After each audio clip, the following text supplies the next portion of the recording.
Another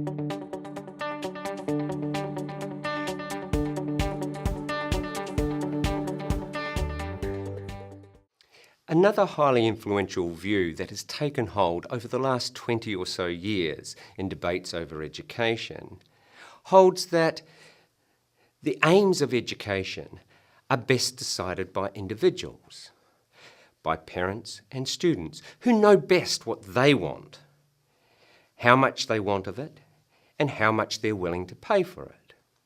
On some views, those individuals who don't have adequate means should be provided with vouchers so that they can take these along to schools and purchase the kind of education that they want.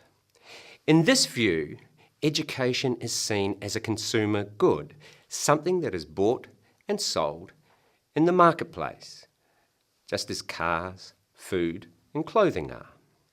This represents a radical departure from established views of education as a public good, something that is good for society as a whole, and that is good for members of society, that it is a condition for their living a good life, and which ought to be provided by the state, either free or at a subsidised rate, to all citizens as a part of their citizenship entitlements.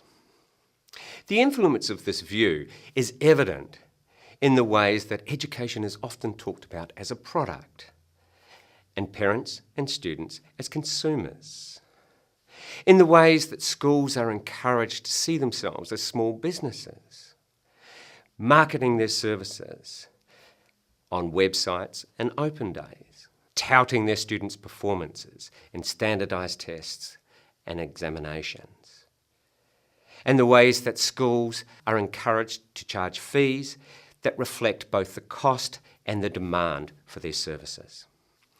While this view has been contested by many people, we do need to understand the appeal it does hold.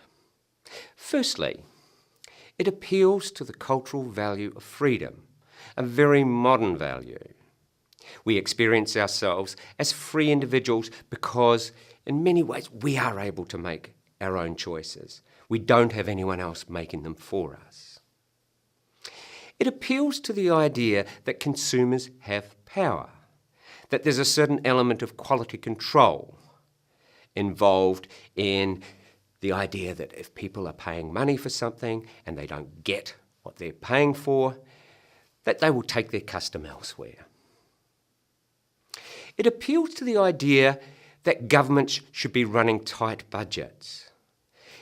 If people are paying for their own education, well then governments are paying less.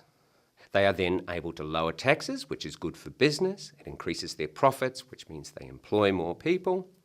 And citizens and taxpayers generally have more money to spend on things like sending their children to better schools. Finally, it is also said to encourage personal responsibility. If people have to pay for the education they are getting, then the chances are they will think more seriously about the choices that they are making.